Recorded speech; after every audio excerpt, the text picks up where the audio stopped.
Bismillahirrahmanirrahim. Assalamualaikum warahmatullahi wabarakatuh. Sobat-sobat, kita bersama lagi di channel saya dalam dakwah Islam pencerahan. Sobat-sobat, Allah Subhanahu wa taala berfirman di surat Fussilat, tidak sama kebaikan dengan kejahatan. Tolaklah kejahatan itu dengan cara yang lebih baik, sehingga orang yang ada permusuhan antara kamu dan dia akan menjadi seperti teman setia.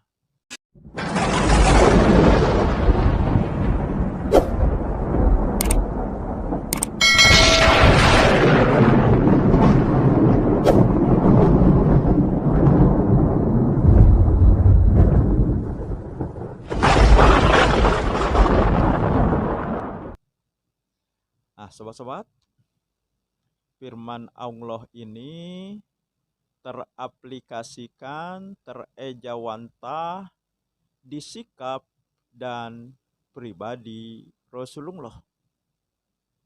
Kalau kita, sobat-sobat, melayangkan kembali, menyegarkan kembali ingatan kita dari perjalanan panjang dakwah Rasulullah yang tidak sunyi dari aral dan rintangan, yang menyerang dirinya secara pribadi maupun menyerang umatnya. Akan tetapi Rasulullah tidak membalasnya dengan cara seperti yang dilakukan oleh yang menentang dakwahnya atau menjadi musuh dakwahnya.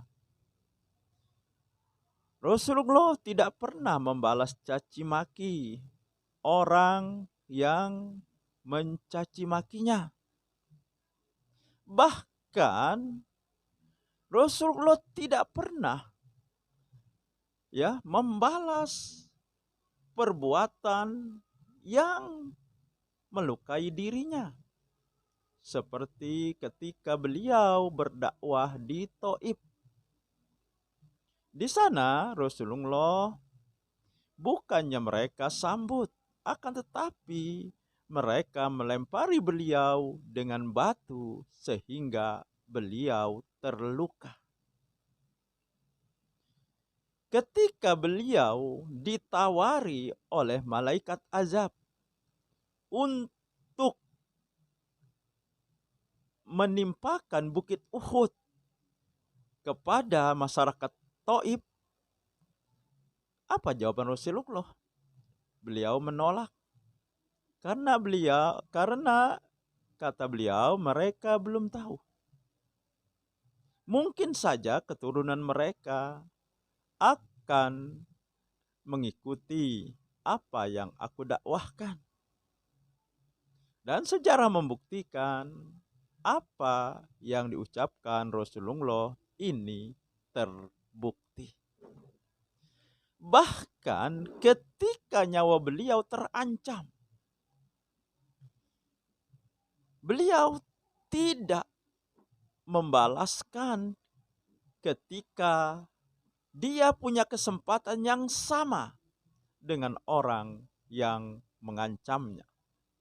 Kita ingat Daksur, di mana ketika Rasulullah sedang tidur di bawah pohon, Daksur datang dan menodongkan pedangnya ke arah leher Rasulullah sambil berkata, "Siapa yang akan menolongmu sekarang?"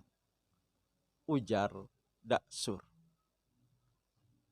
Rasulullah cuma mengatakan Allah. Dan tubuh Daksur bergetar hebat. Pedangnya jatuh, diambil oleh Rasulullah. Sebenarnya orang tersebut, Daksur tersebut akan membunuh Rasulullah. Tetapi ditolong oleh Allah. Nah, ketika Rasulullah memegang pedang yang terjatuh, sebenarnya beliau kan punya kesempatan, sobat-sobat, untuk melakukan apa yang terniat di dalam hati daksur sebelumnya. Tetapi Rasulullah tidak melakukannya. Nah, mungkin di antara sobat-sobat atau para pemirsa semua ada yang mengatakan, ya itu kan karena Rasulullah masih dalam keadaan lemah, pengikutnya masih sedikit, tidak punya kekuatan untuk melawan. Benarkah seperti itu? Nah, mari kita layangkan kembali ingatan kita, ya, kita segarkan kembali ketika Fatu Mekah, ketika penaklukan kota Mekah, di mana ketika itu jumlah umat muslim sudah banyak. Rasulullah memasuki kota Mekah di atas unta dengan menundukkan kepala. Tidak pongah seperti kebanyakan para penakluk. Rasulullah punya kesempatan untuk melampiaskan atau untuk melakukan pembalasan kepada musyrikin Quraisy ketika itu. Tetapi apa yang beliau lakukan? Beliau memberikan pengampunan umum kepada masyarakat musyrikin Quraisy ketika itu. Dan Mekah ditaklukkan tanpa pertempuran dan pertumpahan darah. Nah, itulah sikap dan pribadi Rasulullah yang terejawantahkan, yang teraplikasi dari surat Fusilat ayat 34. Lalu bagaimana dengan dakwah kita? Menghadapi orang yang berbeda, menghadapi kritik, ya. Apakah sikap kita sama dengan yang dilakukan Rasulullah? Nah, ini semua berpulang kepada kita semua, sobat-sobat.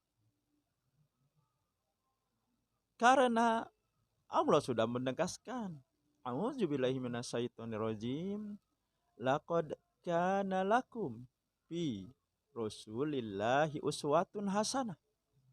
Sungguh pada diri Rasulullah ada contoh teladan yang baik.